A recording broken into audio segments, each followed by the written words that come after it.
कुछ भी हुआ, कुछ भी जीवन में समस्या आई, हम तुरंत चल देते हैं पंडित जी के पास कि चलो पंडित जी के पास जाते हैं, समस्या का समाधान हो जाएगा। और पंडित जी के पास वही रटा रटाया उत्तर होता है, उनके पास नया कुछ भी नहीं होता, उनके पास समाधान होता ही नहीं है, उनके पास उत्तर होते ही नहीं है। वो वही पुराने पोथी पत्रे निकालेंगे और सोचेंगे कुछ समाधान हो जाए, लेकिन नहीं होता। जीवन का समाधान अगर आपको खोजना है तो जीवन में ही मिलेगा।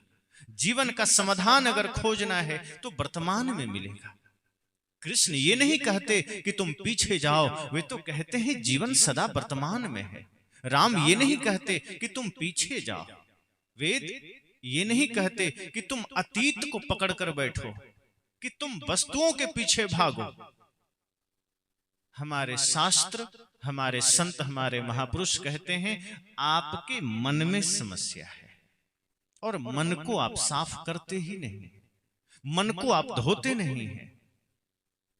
अब मन में है बुराई, मन में है गंदगी, और पंडित जी ने बता दिया कि नहीं, शनि ग्रह टेढ़ा हो गया, इसलिए तुम पर खतरा हो रहा है, इसलिए परिवार में फूट हो रही है। और आप कहते हैं तो शनि ग्रह सीधा कैसे होगा? तो पंडित जी ने कहा नीलम पन्ना पोखराज कुछ भी पहन लो ठीक हो जाए, कोई एक पत्थर पहन लो अंगुली में। अब आदमी ये भी नहीं सोचता कि पृथ्वी से कितना बड़ा है शनि ग्रह, मान लो सच में टेढ़ा हो गया तो पृथ्वी बचेगी क्या? पृथ्वी का तो चटनी निकल जाएगा। एक छोटी सी भूकंप में हम सब हड़बड़ा जाते हैं, शनि ग्रह टेढ़ा हो जाए तो क्या हाल होगा? और मान लो टेढ़ा भी हो गया तो क्या एक छोटी सी अंगूठी से वो सीधा हो जाएगा?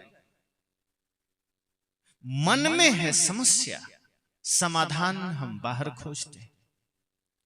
प्रश्न हमारे मन का है, समाधान हम बाहर खोजते हैं।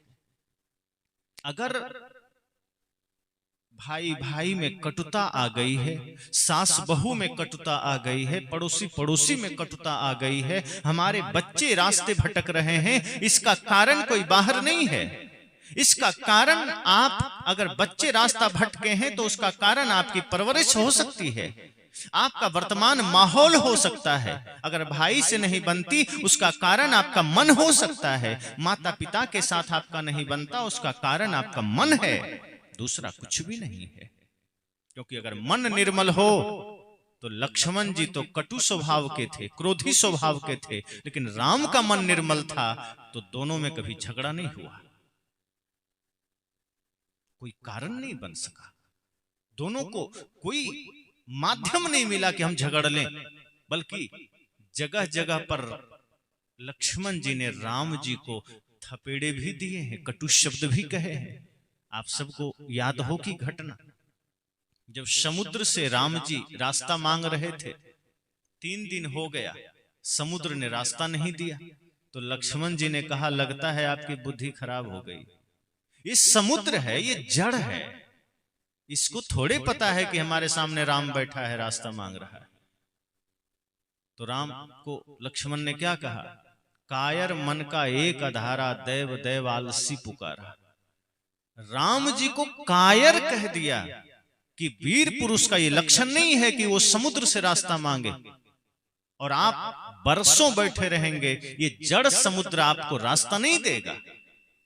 वीर अपना रास्ता खुद बनाता है, और राम जी को बुरा भी नहीं लगा, उन्होंने कहा तुम ठीक कहते हो।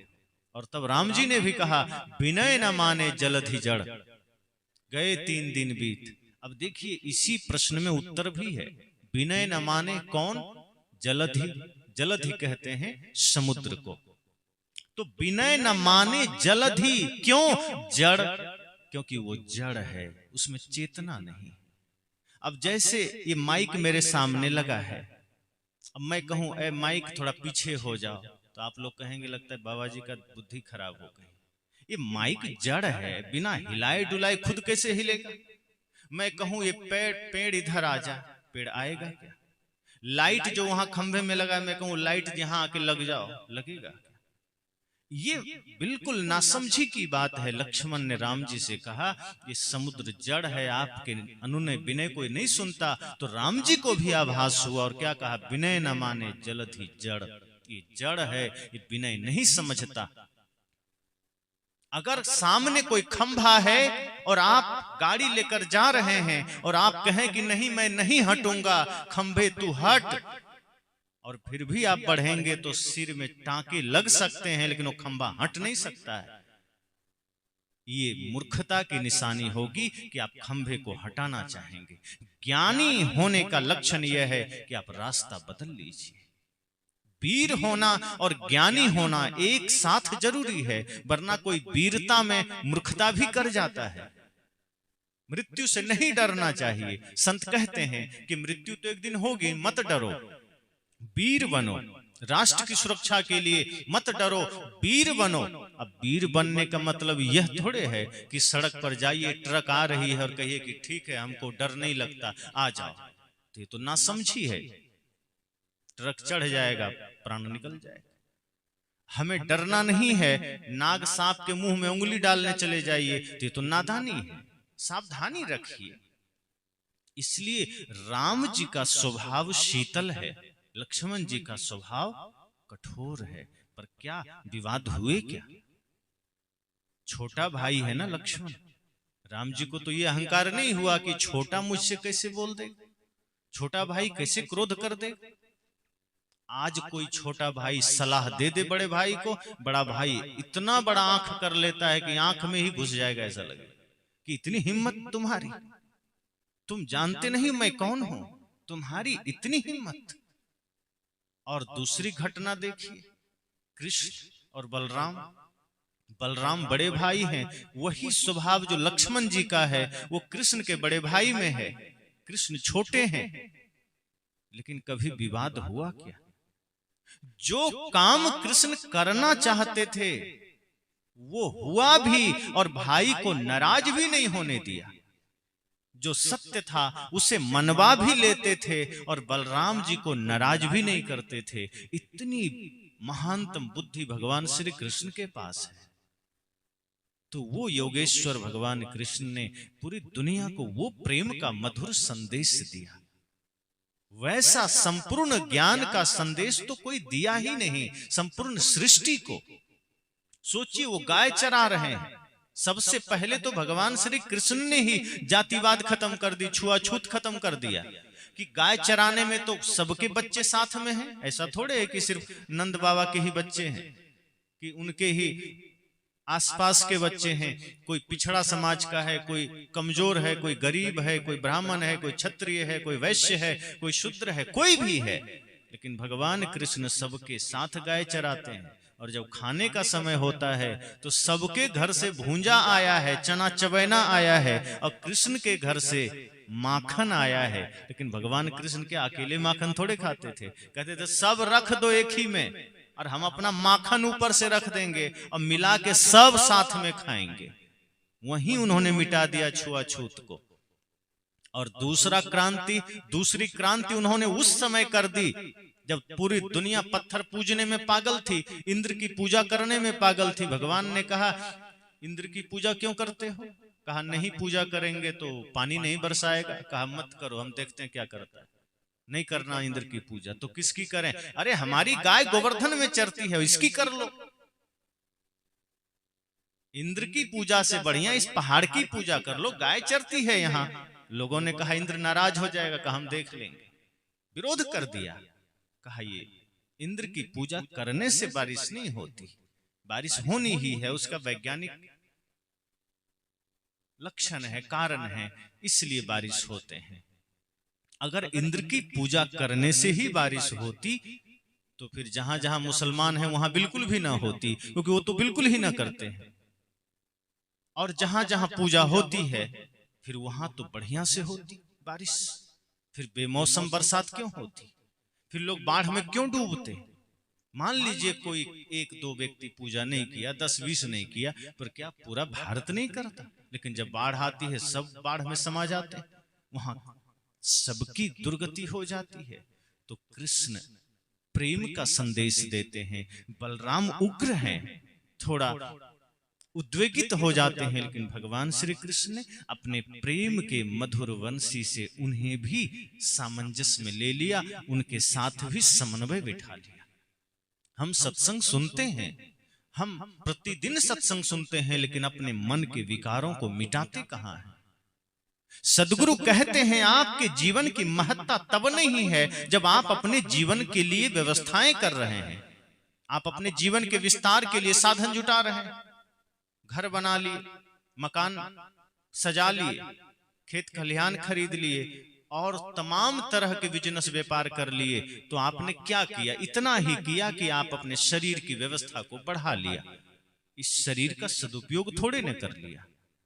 शरीर का सदुपयोग यह नहीं है कि आपने अपने धन को बढ़ा लिया, अपने साधनों को बढ़ा लिया। इस धन का सदुपयोग सिर्फ इतना है कि यह शरीर मानवता के काम आ जाए, प्राणी मात्र के काम आ जाए। जिस दिन यह शरीर भक्ति का कारण में लग जाए, जिस दिन यह शरीर मुक्ति के मार्ग पर चलने लग जाए, समझ जाना यह शरीर का सदुपयोग हो गया। आपके शरीर से अगर किसी भूखे को भोजन, प्यासे को पानी, दुखी के दुख को दूर करने का सहारा बना मिला, समझना शरीर का सदुपयोग हुआ। लेकिन पूर्ण सदुपयोग इस शरीर का तब होता है जब आप भक्ति मार्ग पर चलते हैं, गुरु के सानिध्य में चल करके ज्ञान के मार्ग में चलते हैं। ये शरीर ज्ञान के लिए मिला। तो मैंने कहा कि हमारे जीवन की समस्या यह है कि हम अतीत में चले जाते हैं। अब जहां दो चार लोग बैठ गए तो आप देखेंगे कि अक्सर ये चर्चा होती है कि हमारा धान कट गया, अब गेहूं बोना है, मक्का बोना है, उसके बेटे की शादी हो गई, उसकी नहीं हुई, उसको दहेज मिला नहीं मिला, ये दुनिया भर के गपबाजियां हम शुरू कर देते। वो आदमी वहां मिला, उसने ऐसा बोला ऐसा बोला। हमारी सारी चर्चाएं बीती हुई बातों की होती है। हम कोई सृजनात्मक चर्चा नहीं करते कि चार आदमी इकट्ठे हुए और हम कहें कि हम क्या करें जिससे हम देश सेवा में काम आ सकें, हम ऐसा क्या करें कि हमारे बच्चे भगत सिंह, चंद्रशेखर आजाद बन सकें, हम ऐसा क्या करें कि हमारी बच्चियां मीराबाई, लक्ष्मीबाई बन सके। हम ये चर्चा नहीं करते। हम ऐसा क्या करें कि हम धर्म का सहायक बन सकें, हम ऐसा क्या करें कि हम राष्ट्र निर्माण का सहायक बन सकें। हमारी चर्चाएं ही बिल्कुल फिजूल होती है कि उसका बच्चा पढ़ लिया, हमारा बच्चा नहीं पढ़ा या पढ़ रहा है, उसका दिल्ली में पढ़ रहा, हमारा कोटा में पढ़ रहा, हम ऐसी चर्चाओं में हैं। उसकी शादियां होने वाली है, हमारी कब होगी, हमारे बच्चे की कब होगी। अपनी कर लिया, बच्चे आ गए, बच्चे की चिंता है, बच्चे कर लिए, पोते की चिंता है। खेत खलिहान की चर्चा है, किसी ने गाली दिया उसकी चर्चा है, किसी ने भोजन दिया उसकी, किसी ने भोजन दिया और उसमें नमक ज्यादा है, हम उसकी चर्चा कर रहे हैं। कहीं रास्ते में जा रहे थे, किसी ने कुछ कह दिया, हम उसकी बिल्कुल व्यर्थ की चर्चाओं में हम अपना कीमती समय गंवा देते हैं। दो चार आदमी इकट्ठे हुए नहीं कि हम अतीत की चर्चाओं में एक एक घंटे, दो दो घंटे लगातार बिता देते हैं, और ऐसे 24 घंटे में न जाने कितने घंटे हमारे व्यर्थ की चर्चाओं में चले जाते हैं। सदगुरु कहते हैं आपके जीवन का समय बड़ा कीमती है, उसे व्यर्थ की चर्चाओं में मत बिताइए। बीती बातें बीत गई, अब उसको मथने से क्या होगा। जो समय बीत चला है उस पर व्यर्थ की चर्चा करने से क्या होगा। हाँ, अगर करनी है कुछ अच्छी बातें अगर अतीत में हुई है, पीछे हुई है, भूतकाल में हुई है, उससे प्रेरणा ले लीजिए, उससे कुछ आदर्श सीख लीजिए कि वही काम मुझे और बेहतर करना है और अच्छे तरीके से करना है। अगर आपने कोई सेवा की है, कोई कल्याण का काम किया है, तो सोचिए कि जैसे अतीत में हम निश्चल भाव से, निष्कपट भाव से सेवा की है, साधना की है, ध्यान किया है, सत्संग किया है, किसी के आंसू पोंछे हैं, किसी के जीवन का हम सहायक बने हैं, हमें आगे भी वही करना है, अभी भी वही करना है। सार्थक चर्चाएं हम नहीं करते, हम अतीत की चर्चाओं में इतना ज्यादा समा जाते हैं कि वर्तमान हमारा खोता चला जाता है और जीवन सदैव वर्तमान में है। जीवन का आनंद ही वर्तमान में है। आप अगर अभी इस क्षण मौजूद हो जाइए, आपके जीवन की सारी पीड़ा मिट जाएगी। दुख का कारण क्या है? 1 मिनट पहले किसी ने अपशब्द कह दिए, हम उस 1 मिनट के पीछे ही लग जाते हैं। उसके पहले हम कुछ सोचते नहीं, बस इतना सोचते हैं कि बस उसने गाली दिया, एक दिन पहले किसी ने कुछ कटु बोल दिया, हम एक दिन पहले जी रहे होते हैं, वो दूसरा दिन हो गया, नई सुबह आ गई, नया सवेरा हो गया, सूर्योदय भी नया हो गया, लेकिन हमारा मन अभी भी उस दिन में टिका हुआ है जब किसी ने गाली दी थी। अब दिन नए हो गए, प्रकृति बदलती गई, एक एक क्षण बदलता गया, एक एक पल बदलता गया, पर मन हमारा वहां अटका है, हमारा चित्त वहीं अटका है कि उसने मुझे बुरा कहा था। और ये हमारे दुख का कारण है, ये हमारी पीड़ा का कारण है। सुख इसमें है कि हम यह सोचें कि जो बीता वो बीत चला। अब मान लो सूर्यास्त का समय है और हम रोने लगे कि ओह सूर्यास्त हो रहा है, बड़े दुख की बात है, कितना अच्छा होता सूर्यास्त ना होता। तो क्या आप सूर्यास्त को रोक पाएंगे? नहीं रोक पाएंगे, और आप दुखी भी होंगे। लेकिन यदि हम उस सूर्यास्त को स्वीकार कर लें कि कोई बात नहीं, सूर्यास्त होना है हो जाए, क्योंकि सूर्यास्त ही एक नए सूर्योदय को जन्म देगा। और यदि यह सूर्यास्त हम स्वीकार करते हैं, तभी हमें एक नए सूर्योदय का आगमन का मौका मिलेगा, स्वागत का मौका मिलेगा, एक नए सूर्योदय का आगमन हमारे जीवन में होगा। अगर हम सूर्यास्त से नफरत कर रहे हैं, इसका मतलब हम कहीं ना कहीं सूर्योदय से नफरत कर रहे हैं। अगर हम मृत्यु से भाग रहे हैं, तो कहीं ना कहीं हम जीवन से भाग रहे हैं, क्योंकि जितना सत्य जीवन है उससे कहीं ज्यादा सत्य मृत्यु है, और मृत्यु सिर्फ शरीर का विराम है, आपका विराम नहीं है। कई लोग कहते हैं कि मरना है तो मर जाओ, क्या करना, जंजाल छूट जाए, समस्या छूट जाए, पर मरने से कोई समस्या नहीं छूटती, शरीर छूटता है। आप वही हैं, आपका मन वही है, फिर एक नया शरीर आप धर कर आएंगे, वो सारी समस्या फिर आपके जीवन में होगी, वो सारे कष्ट आपके जीवन में होंगे, वो सारे कर्म संस्कार आपके जीवन में होंगे। कब तक भागेंगे? जन्म जन्म तक वो कर्म आपका पीछा करेंगे। इसलिए संतों ने कहा, इसी जन्म में, इसी वक्त, इसी क्षण को सुंदर बनाइए, और यह सोचिए कि अभी अगर हम वर्तमान में जीवन को समझ पाए, जीवन को जान पाए, तो बड़ी खुशी की बात होगी कि इसी जीवन में, इसी जन्म में आपने जीवन को सार्थक कर लिया, आपने वर्तमान में जी करके अपने आप को आनंदित कर लिया। यही इस जीवन का उद्देश्य है। तो अगर आप वर्तमान में जीते हैं तो आप खुशी में जीते हैं, अगर आप वर्तमान में जीते हैं तो आप आनंद में जीते हैं। अगर आप अतीत में चले गए तो समझना आप दुखी हो गए। दुख का कारण ही है आप अतीत में चले गए, या भविष्य की कल्पनाओं में। कई लोग मेहनत नहीं करते, कई लोग आप देखेंगे वो श्रम नहीं करते, वो सेवा नहीं करते, वो कल्पना करते रहते हैं कि कल ऐसा होगा, परसों ऐसा होगा, अगर किसी दिन कहीं से मेरी लॉटरी लग गई, बहुत सारे पैसे आ गए, मैं गाड़ी खरीदूंगा, मैं फिर ये बिजनेस करूंगा, या फिर मैं ऐसा करूंगा। दुनिया भर की कल्पना करते करते करते करते वो रात भर सपना देखते देखते फिर सुबह होती है, फिर पीड़ा में है।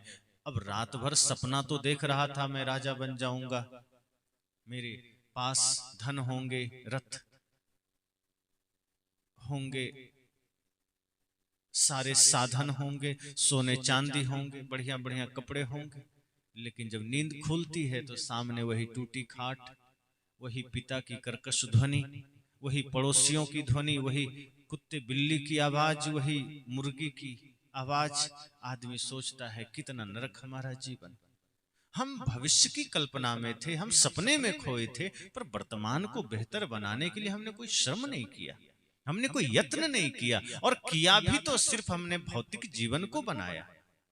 आज भौतिक जीवन का विस्तार कोई कितना भी कर ले, लेकिन अंतिम घड़ी के समय सुकून में वो व्यक्ति है कि नहीं, इससे पता चलता है कि वो धनी है कि गरीब है। गरीब वो नहीं है जिसके पास धन नहीं है, गरीब वह आदमी है जिसके जीवन में शांति नहीं। जिसके जीवन में शांति है उससे ज्यादा धनी दूसरा कोई नहीं। रावण तो सोने की लंका में था, सोने चांदी उसके पास था, कुबेर को ही बंदी बना रखा था। सब कुछ उसके पास था, लेकिन शांति थी क्या? दुख में था, दारिद्र्य में था, पीड़ा में था, अवसाद में था, चिंता में था। लेकिन माता शबरी टूटी हुई झोपड़ी में फटी हुई साड़ी के साथ, बिना पन्ही, बिना पादुका के साथ, चरण में कोई खड़ाऊ नहीं, कोई चप्पल नहीं, कोई जूते नहीं, और आनंद की कोई सीमा नहीं। इसका मतलब तो यही है कि धन बिल्कुल भी कारण नहीं है आपके आनंद का। अगर धन कारण होता आनंद का, तो दुनिया में जितने धनपति हैं अब तक सारे आनंद वो बटोर लेते, वो सब इकट्ठा कर लेते, सबका पेटेंट करा लेते।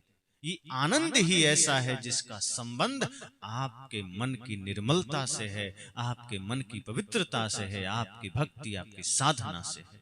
अगर आपने निश्चल भक्ति किया तो बाहरी धन भले ही ना हो, लेकिन भीतर शांति का धन इतना होगा कि फिर आपसे बड़ा शहंशाह कोई और ना होगा। सिद्धार्थ के पास तो राजपाट थे, उनका पूरा जीवन राजसी था, रेशम के वस्त्र थे, नौकर चाकर थे, दास दासियां थी, लेकिन मन की पीड़ा न मिटी, मन के दुख न मिटे। जब तक एक एक काम के लिए 10-10 नौकर चारों तरफ घूम रहे थे, तब तक सिद्धार्थ के मन की पीड़ा न मिटी।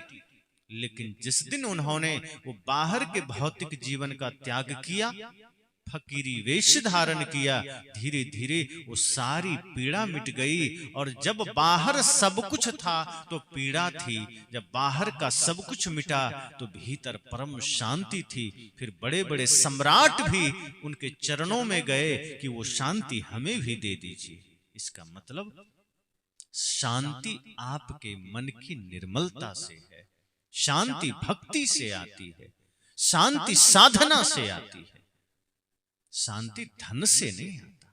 धन व्यवस्था का एक मजबूत कड़ी है, धन से व्यवस्थाएं होती है।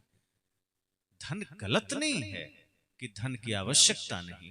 आपका शरीर भौतिक है, संतों का भी शरीर भौतिक है, शरीर को व्यवस्था चाहिए, लेकिन इतना जरूर ध्यान रहे कि हमें उस शरीर की व्यवस्था के लिए धन चाहिए जो शरीर नश्वर है, सदा रहने वाला नहीं।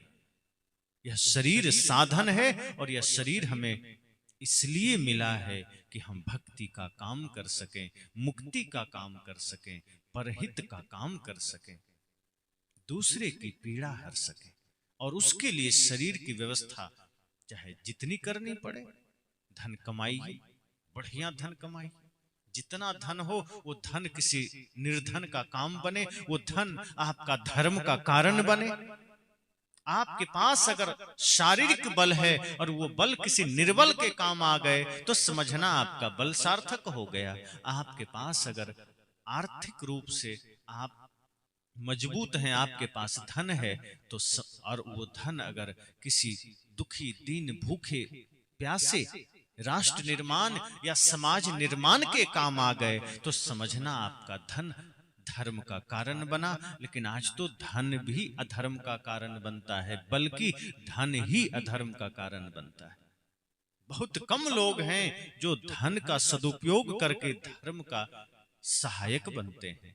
बहुत लोग, अधिकांश लोग, बहुत तेरे लोग तो ऐसे होते हैं जो अपने धन का दुरुपयोग करके जुआ, नशा, शराब, दुनिया भर के व्यभिचार में इस तरह लिप्त हो जाते हैं, करते हैं, करवाते हैं, धन का दुरुपयोग करते हैं, धन से हिंसा करवा रहे हैं, धन से व्यभिचार करवा रहे हैं, धन से नाच नौटंकी करवा रहे हैं, ऑर्केस्ट्रा करवा रहे हैं। अभी कहीं कोई कह दे कि कल से ऑर्केस्ट्रा का प्रोग्राम है, जिस आदमी के पास नहीं भी चंदा मांगने जाएंगे वो पहले से पूछेगा हमसे नहीं लिया, दे भी देगा भर के चंदा, और वहां स्टेज पे जाके नोट भी उड़ाएगा। लेकिन धर्म के कार्य के लिए, आध्यात्मिक चेतना को जगाने के लिए अगर कोई प्रयत्न कर रहा है, अगर कोई भिक्षाटन कर रहा है तो आदमी मजाक बनाता है। इसका मतलब इतना ही है कि आसुरी प्रवृत्ति सदैव रही है, पहले भी धर्म का विरोध असुर करते थे, पहले भी नशा दुर्व्यसन करते थे, पहले भी मांस मछली मदिरा खाते पीते थे, पहले भी धर्म का विरोध करते थे, यज्ञ विध्वंस करते थे और उसे हम राक्षस कहते थे। आज वही कर्म जो भी कर रहा है, जो मांस खा रहा है, मछली खा रहा है, मदिरा पी रहा है, आज के युग का वो राक्षस है, क्योंकि वो अपने श्वास को धर्म के काम में लगा नहीं रहा, वो अपने जीवन को ही बर्बाद कर रहा है। जो देह परमात्मा का मंदिर है, हम उस देह को ही कबाड़ खाना बना देते हैं।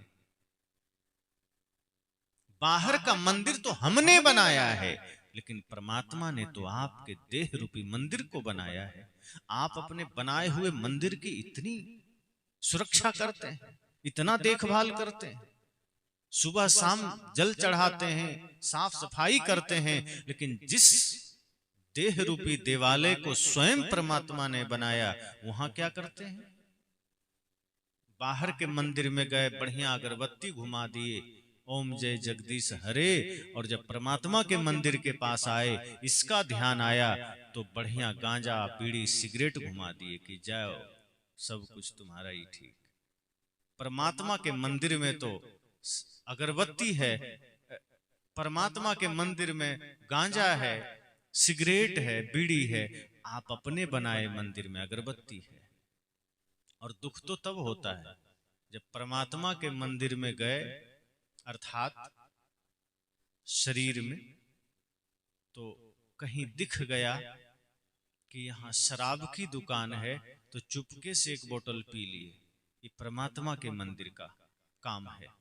लेकिन आप अपने बनाए मंदिर में गए तो गंगा जल खोजने लगते हैं, दूध खोजने लगते हैं कि थोड़ा भगवान को चढ़ाना है। जहां स्वयं भगवान बैठा है, जिसे स्वयं भगवान ने बनाया है, वहां आपने शराब चढ़ा दिया, और जिसे आपने बनाया है वहां गंगा जल चढ़ा रहे हैं, दूध चढ़ा रहे हैं। तो परमात्मा को धोखा देना ही तो हुआ। जहां आपने निर्माण किया है वहां बतासे और मिश्री चढ़ाए जा रहे हैं, और जिस मंदिर को स्वयं परमात्मा ने बनाया, शरीर को, उसमें आप गुटखा और खैनी चढ़ा रहे हैं। तो समस्या यह है कि हम इस देह को मंदिर नहीं समझते, इसलिए इस देह से हम दानव कर्म कर रहे हैं, इसलिए इस देह का हम दुरुपयोग कर रहे हैं। इसलिए इस मुख से हम राम का नाम नहीं लेते, इस मुख से हम प्रभु का नाम नहीं लेते, इस मुख से हम सच नहीं बोलते, प्रेम के वचन नहीं बोलते, इस मुख से हम छल कपट के शब्द बोलते हैं, इस मुख से हम गंदा वचन बोलते हैं। जिस दिन हम अपने हृदय के परमात्मा को पहचान लेंगे, उस दिन इस मुख से अपशब्द नहीं निकलेंगे, गलत वचन नहीं निकलेंगे। लेकिन आज हमारा मुख गंदा है, कुछ भी हम करते चले जाते हैं। बाहर मंदिर के दरवाजे पर अगर कोई कुछ रख दे कचरा, तो आप सब इकट्ठे हो जाएंगे कि हमारे मंदिर का अपमान कर दिया, नगर का कचरा ला करके मंदिर के दरवाजे पर रख दिया। और हम खुद से इस परमात्मा के मंदिर के दरवाजे पर गुटखा रखे चले जा रहे हैं, खुद से तंबाकू रखे चले जा रहे हैं, मांस मछली रखे चले जा रहे हैं। हमें चिंता ही नहीं है कि परमात्मा कितना नाराज होगा कि मेरे बनाए मंदिर के दरवाजे में तुमने इतना सारा कचरा रख दिया। और रखा तो रखा, गाली भी दे रहा है, गंदा भी बोल रहा है, कटु भी बोल रहा है, अपशब्द भी बोल रहे हैं। तो हम ख्याल ही नहीं करते कि इस देह का सदुपयोग हम कैसे करें। एक एक श्वास बीती चली जा रही।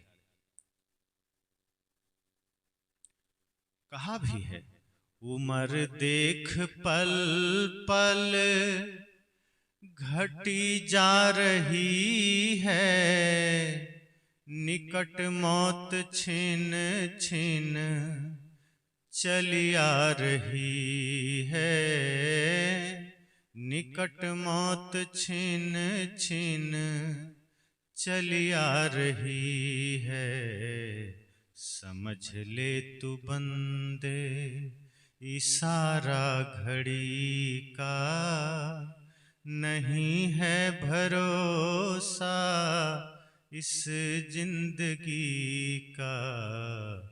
समझ ले तू बंदे, कहा निकट तो मौत हर पल आ रही है, फिर भी देह का दुरुपयोग है, फिर भी आंखों का दुरुपयोग है, फिर भी कानों का दुरुपयोग है, ये सारे साधन का दुरुपयोग है। सचेत हो जाना है, जाग जाना है। पहला दिन इस महोत्सव का है और हम सबको ये 3 दिन इसी भाव के साथ जुड़ना है कि हम धीरे धीरे अंतिम दिन होते होते अपने जीवन की चेतना को जगा सकें। और यह सत्य है कि जितने लोग बैठेंगे कुछ की चेतना जगी होगी, बहुत थोड़े, और कुछ लोग अगर पूर्ण जिज्ञासा के साथ बैठेंगे तो शायद इसी जीवन में थोड़ी सी चेतना जगा सकें। सब तो नहीं कर सकते, लेकिन जिनकी थोड़ी भी जगी वो जीवन के बहुत सारे विकारों और दोषों से मुक्त हो जाएंगे। और यह सत्संग कोई जरूरी नहीं है कि सबकी चेतना जग ही जाए, अरे कुछ तो जगेगी, थोड़ा तो भाव जगा कि आप यहाँ आए, और इतना समझना कि आपका यहाँ आना भी एक थोड़े से ही सही पुण्य का कारण जरूर बनेगा, और वो आपके जीवन में ऐसे समय में आपको काम देगा जब आप भयंकर परिस्थिति में होंगे, जब बिल्कुल विषम परिस्थिति में होंगे, लाचारी में होंगे, तब यह पुण्य उस समय उदय होगा और आपकी सुरक्षा करेगा। अगर हम पूरी तन्मयता से इस महोत्सव में समर्पित होकर अपने समय का सदुपयोग कर पाए तो यह महोत्सव हमारे जीवन की संपूर्ण चेतना को जगा सकता है। हमें इसी जीवन में हमें सतपथ पर चलने के लिए प्रेरित कर सकता है, और यही एक इंसान की सच्ची पहचान है। कहा भी है, इंसान की पहचान कपड़ों से नहीं है, इंसान की पहचान उसके कुल खानदान से नहीं है, उसके शक्ल से नहीं है कि सुंदर है कि कुरूप है, क्योंकि ये सब क्षणिक है। मान लीजिए हमारे पास धन आज है, कल नहीं रहेगा, तो पहचान तो नहीं हुआ ना। धन हमारे पहचान नहीं, धन से पहचान होना मतलब क्षणिक होना। रूप हमारे पास है, बुढ़ापा आएगी रूप ढल जाएंगे, रूप से भी हमारी पहचान न बनेगी। पद से हमारी पहचान है कि चलो हम मंत्री हैं, विधायक हैं, मुख्यमंत्री हैं, प्रधानमंत्री हैं, अगर 5 साल बाद हार गए तो पद में भी नहीं रहेंगे, तो पद पहचान न बना। लेकिन यदि हमारा आचरण पवित्र है, हमारा मन निर्मल है, हमारे जीवन में हमने अपनी चेतना को जगा लिया है, अर्थात हम धर्म मार्ग पर चलने लगे हैं, तो समझ जाना कि ये कभी बदल नहीं सकता, ये कभी परिवर्तित नहीं हो सकता। जन्म जन्म तक आपकी पहचान बनी रहेगी। और उसका उदाहरण हमारे ध्रुव हैं, भक्त प्रहलाद हैं, माता शबरी हैं, मीरा हैं, और भी तमाम संत महापुरुष हैं जिन्होंने अपनी चेतना को जगाया, जिन्होंने भक्ति को धारण किया, जिन्होंने धर्म के पथ को चुना, और आज हम उन्हें हजारों साल के बाद भी स्मरण करते हैं, उनके वचनों को याद करते हैं। वरना अपने ही कुल में 5वीं पीढ़ी में चले जाइए तो किसी को अपने दादा का नाम भी याद नहीं रहता। दादा का नाम तो याद है, लेकिन कोई कह दे दादाजी के दादाजी का नाम बताओ तो बहुत लोग सिर खुजलाने लगेंगे, कहाँ ध्यान है। तो पिताजी से पूछने जाएंगे कि आपको दादाजी का नाम याद है आपके, या आपके परदादा का नाम याद है, तो वो भी सिर खुजलाने लगते हैं। कर्म अगर हम महान नहीं करते हैं तो अपने ही कुल के नाम हम भूल जाते हैं, लेकिन जब कर्म हमारा महान हो तो वो व्यक्ति सदैव अमर हो जाता है।